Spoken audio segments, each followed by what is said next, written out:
예, 안녕하십니까. 성서나라 송원근 목사입니다. 코로나19와 그 종교 개혁, 제2의 종교 개혁이라는 그 말이 나와 있어서 정말 코로나는 전대 그 미문의 비대면 예배를 통해서 우리가 한 번도 경험해 보지 못한 그런 경험을 하면서 한국 교회가 지금 초미에 관심을 이렇게 가지게 되었습니다. 정말 앞으로 어떻게 이 교회가 비대면과 코로나 온라인 예배를 통해서 이 교회가 여러 가지 변화를 겪고 또 알 수 없는 그런 이제 미지에 대한 두려움과 어려움이 지금 당하고 있는 당면 과제인데요. 이 코로나19와 함께 종교 개혁도 일어나야 되겠다. 이것이 하나의 큰 하나님의 희망이 아닌가 이렇게 말씀하는 분들이 있습니다. 이 이재철 목사님이 한번 이렇게 언급을 하신 말씀 중에서 이 비대면이 제2의 종교 개혁으로 일어날 희망적인 것으로 말씀을 했지만은 그것을 동의하는 것은 제가 아니고요.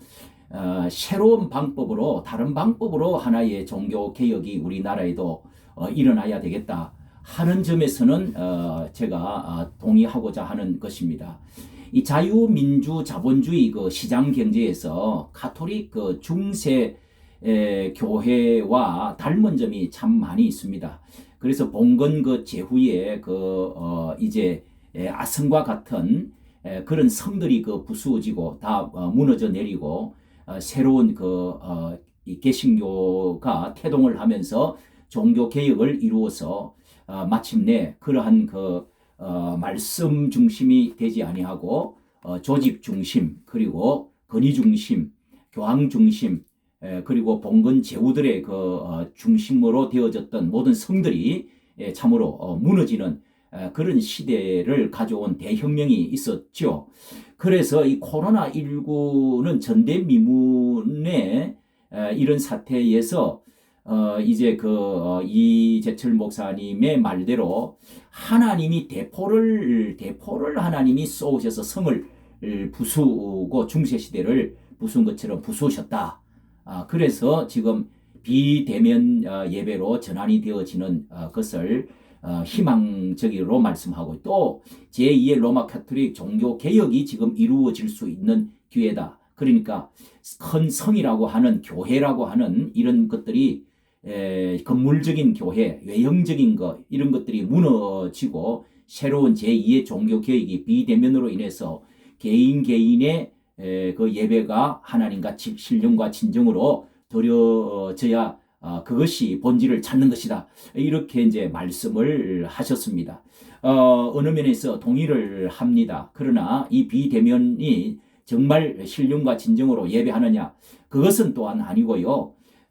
그것에 대해서 이제 유튜브를 1차 올렸습니다. 대형 건물의 그 교회주의, 이런 피라미드식의 그 조직화, 이런 것이 우리 개신교 안에서도 그런 교황 제도는 이 감독 제도는 다 아니라고 할지라도 형식과 외식으로 많은 건물주의로 나가서 마침내 건물 중심 그리고 행동 양식이 또 그 교회의 어떤 조직화 바리새주의적인 그런 율법주의 이런 것들로 굉장히 경화가 되어지고 이제 굳어지면서 바벨탑을 이렇게 높게 쌓아가는 그런 욕망의 터 위에 이 우리 개신교회도 이제 많이 이렇게 변질되어져 있다는 것을 많은 사람들이 느끼고 그것이 뱅패화되어 있는 것도 사실이지요. 현재도 계속이 되어지고 있습니다. 예를 들면은요, 한때 미국의 수정교회라고 크리스탈 처치 교회가 유명한 긍정적 사고방식, possibility, 포지티비, 싱킹 해가지고, 굉장히 반응을 일으키고, 조영기 목사님도 그런 사조를 가장 받아들여서 존경하고, 이런 교회가 대형 교회가 되는 데에 큰 영향을 미쳤고, 우리 한국 교회뿐만 아니라 세계 교회도 이 로버트 슐러 목사님의 목회 철학, 그게 이제 책에도 저희들이 제가 이제 신학교를 이제 다니는 그 말에 굉장한 그 80년대 에는 큰 그 반향을 일으켰지, 영향을 줬는데요. 그 내용의 그 책을 참 읽으면 지금도 생생하게 기억이 나는 것은 교회 성장은 이렇게 해야 된다 그 하면서 마케팅 원리를 가르쳤습니다. 이 세상에서 대기업이 일어나는데도 마케팅을 굉장히 그 잘해야 되는데, 빛을 내어서 그 이자를 계산을 하더라도 성장을 하면은 훨씬 더 그렇게 큰 이익을 가져올 수 있다. 이런 그 논리를 아주 그 이렇게 이제 받아들이기 쉽게 썼습니다. 그래서 그 영향을 받아가지고 이제 시장 논리, 마케팅 교회 이런 그 이제 교회들이 물이 들어왔는데요. 그게 삼박자 축복 뭐 이런 것들도 연기를 하고요. 한때 그래서 7, 80년대, 90년대 초반까지 교회 건물을 돈을 빚을 엄청 내서 시골에서 많은 그 사람들이 농촌에서 올라오고 이사하면서 아파트 대단지가 들어서면서 그때 그 주스넣기식으로 교회만 지어 놓으면은 무슨 빚을 내서라도 교회를 지어 놓고 나면은 그냥 교회는 대형 교회로 성장해 간다.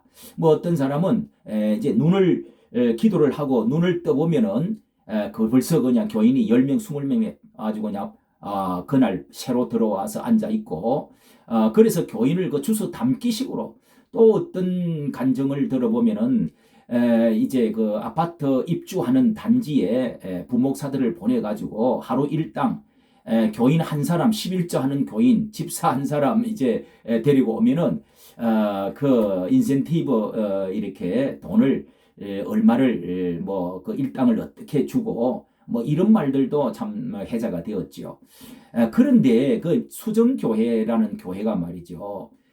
아시는 대로 그 미국 캘리포니아의 주에 있는데 그 교회가 이제 그 어떤 천주 교회에 팔려갔죠. 그 크리스탈로 수정 유리로 해가지고 어마어마하게 큰 교회를 지어놓고 결국은 그 뭐 아들이 이제 받아들였다가 또 세습을 했다가 결국은 그 교회가 이제 팔려서 경매로 나가가지고 결국은 교회가 완전히 무너지고 없어지고 말아버렸습니다.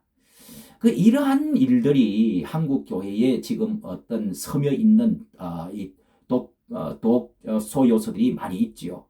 또 하나의 예를 들면 이 강남의 서초동에 뭐 시옷 교회, 우리나라에서도 아마 가장 큰 순복음 교회보다 더 큰 돈을 들였을 것입니다. 여의도 에서 그 교회도 저도 그 이제 목사님을 이제 처음 세운 그 목사님의 그 옥 목사님이라고 이제 교회 성장학을 두 학기를 이제 제자반 이렇게 제자 성장 실천 신학을 듣고 많은 우리가 감동을 참 받았지요.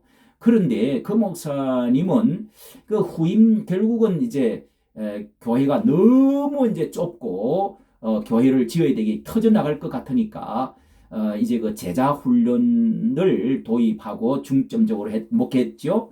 그런데 그 제자 훈련은 참 성경적이고 그리고 다른 이제 교인들 수평 이동으로 집어넣는 것이 아니라 거의 80%가 새신자 그 순모임 제자반 모임을 통해서 변화받고 또 이제 친구와 가족을 전도해가지고 새신자 등록이 70% 80%였다고 하는데 더욱 감동이었습니다. 그런데 이제 교회를 새로 지어야 되겠다. 가장 그 이제 후임자를 이제 모시고 왔는데 그 후임자도 이제 그 목사님과 더불어 성장을 해서 교회를 짓고자 할 때에 그때 이제 전 목사님과 후임 목사님과의 이 목회적인 철학의 이제 차이로 인해서 다투는 일들이 생겼죠. 아주 심각한 이제 갈등을 했습니다. 그러니까 후임 목사님이 이제 오 목사라는 후임 목사님은 주장하기를 한국에도 이만한 교회는 있어야 된다 하면서 미사일 하나가 2천억이라는 것입니다. 그 하나도 하나 사는데 2천억이 드는데 교회가 이런 정도는 무리한 것이 아니다. 그래서 그 장로님들도 찬성을 하고 이렇게 해서 교회를 새롭게 짓자 이렇게 해서 이제 헌금을 했는데 작정 헌금 2달 만에 2천억이 모였습니다. 그런데 전임이신 그 교회를 설립했던 그 전임 목사님, 옥 목사님은 이 교회를 그것이 교회를 성장시키는 것이다. 외모가 중요한 것이 아니다. 이 10,000명도 지금 많다. 이 여기에 15,000명도 많다. 교회 건물을 위주로 하지 말고 이렇게 제자 훈련을 통해서 교회를 개혁해 나가는 참목자들을 세워 나가는 것이 중요하다. 이제 이렇게 주장을 한 것에서 서로 심각한 갈등이 이제 뭐 오랫동안 지속이 되었습니다. 그렇게 해서 아주 그냥 참 깊은 골이 패이고 내분이 있었는데요. 그렇게 해서 지금도 아직 그 후유증이 사실 있죠. 구교회를 그 이제 지키고자 하는 사람들과 아직도 그리고 교회 건물을 잘못 지어가지고 지금 그 무리하게 지어가지고 지하실을 예배당 그 본당을 이렇게 구청과의 이제 지하도 점령 문제로 지금도 심각한 몸살을 앓고 있습니다. 문제는 이렇게 2,600억 원을 들여가지고 한국의 교회에 참으로 메모더 교회를 놀라운 교회를 이제 세워놨습니다. 2,600억 원. 그래서 그때 저는 정말 이런 생각을 했죠. 지금도 변함이 없습니다. 우리가 그때 2천억을 가지고 건물 위주로 보다도 큰 내실을 위해서 한국 교회를 위해서 제자반이라고 하는 훈련, 모든 목회자의 목회관을 정립시켜주는 훈련을 하는 데에 있어서 이 한국 교회의 모든 목회자의 이 약하고 또 미자립적인 교회, 이런 교회들을 목회자들의 질을 높이는 데에 1,500억을 절반만 해서 그렇게 해서 나누어서 썩들었으면은 우리 한국의 이 교회가 완전히 미래가 달라지고 한국 교회가 거듭날 수 있을 것이다. 그렇게 제가 주장을 한 적이 있습니다.